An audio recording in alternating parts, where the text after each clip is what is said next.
I just want to check basically, first of all, congratulations. You have got teaching assistantship and you are the undergraduate student. You're doing your bachelor's in Uh, computer science. yeah, yeah. So how easy or difficult it was to get a assistantship or teaching assistantship for yourself? So about the teaching assistantship, it's quite difficult to get a job on campus, especially for there are certain other opportunities on campus. If you look around, like there are certain societies in on campus, International Student Society, the Computer Science Society, where there are some of the positions on that thing, which are, I guess, easier to get rather than getting a teaching assistantship position.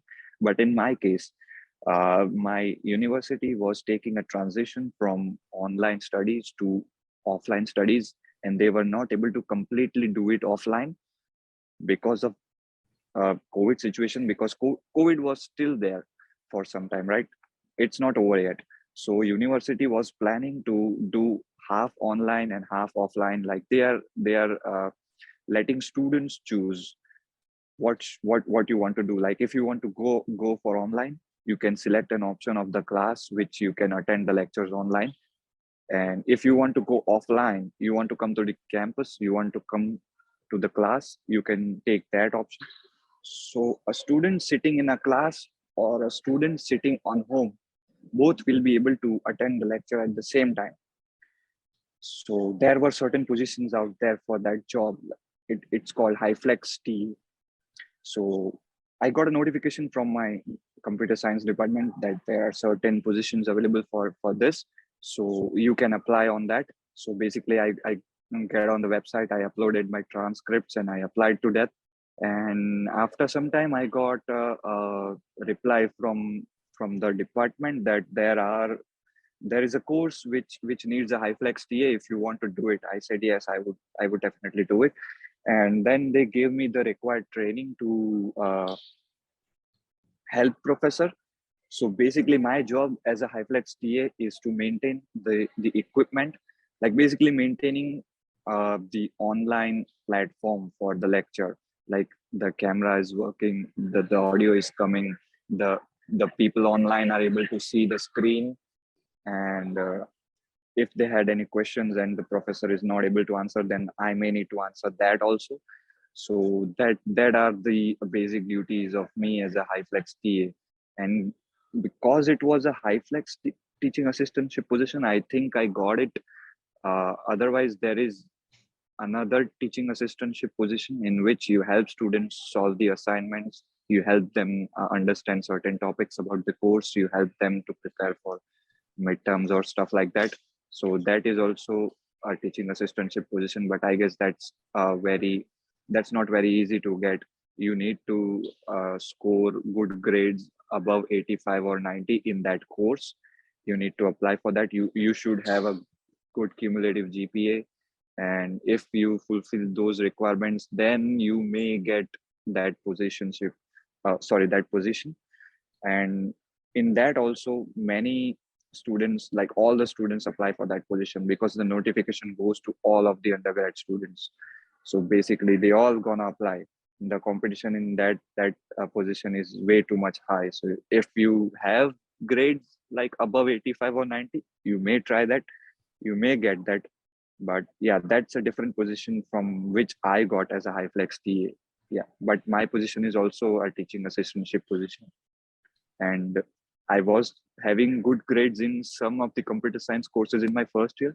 So yeah, I was able to got that position for this semester. How rewarding is getting a teaching assistantship? How many hours can you work? How much you are paid, and how do you manage it? Okay, so for teaching assistantship, it's a job where you get the highest paid part-time job in Canada as a student. You cannot get any job paying higher than this as a part-time student. The pay is around 20 Canadian dollars an hour, and the minimum pay currently in Ontario is $15 per hour. So it's $5 more than the minimum pay. And you go to any part-time job outside the campus, you cannot get $20 an hour as a part-time student. So that's, I guess, one of the highest paying jobs for part-time students. So yeah, it is rewarding, but there is a click. You cannot work for more than 6 hours on campus for a week, because as they know you are a student, you also have another part-time job, you also have studies. So you cannot work more than 6 hours in that position, be it a teaching assistantship or be it any other position on campus, but you cannot work more than 6 hours per week. And in the case of part-time job outside the campus, you can work 20 hours. As everybody knows, the limit is 20 hours per week. But for on campus, you cannot work for more than 6 hours, because you already have a lot to do. You have to study, you need to handle job off campus, so they won't let you do more than 6 hours on campus. Wow. Now, Tejas, you're also doing off-campus job. You are working for Walmart, right? Yeah, I'm working for the largest retailer in North America, Walmart. So how do you manage teaching assistantship, off-campus job, and studies? How do you manage everything? So as I said, the studies are quite easy and quite lenient over here. So I am able to manage my timings accordingly. Uh, so if I give you my schedule of a week, on Mondays and Wednesdays and Fridays, I'm at the university for my own classes as well as the teaching assistantship classes. And for Tuesdays, Thursdays, and weekends, I have given my availability as a part-time associate on a Walmart store over here in Windsor. So they ask you for your availability when you are available on a particular week or on a particular day. So they are going to schedule you on a shift basis on that availability. So you need to calculate, you need to manage your availability. Like, you need to figure out when you will be going to the university, when you will be going to your job, when you will be doing your studies at home. You need to make a timetable for that. That on this day I'm at the university, on this day I'm at a part-time job, and on this day I'm going to study.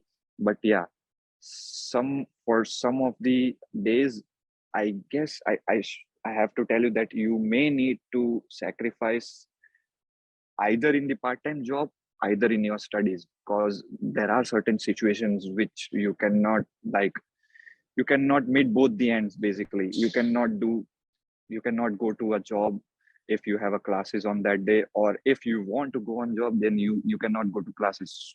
But sometimes you need to sacrifice some part of your studies, I guess, but you can cover that up again at the time of midterm exams, because according to me, my studies is more important for me. So that uh, at the time of exams, I certainly didn't go to my part-time job at Walmart. I rather prefer studying at home, and I just tell them that I won't be able to come on this week particularly because of the final exam week. So yeah, you can cover that up later on, but doing 20 hours per week is also a mandatory. I wouldn't say mandatory, but an important thing for an international student, because that's the only source of income you get, and you need to manage your expenses also. So yeah, you need to manage that.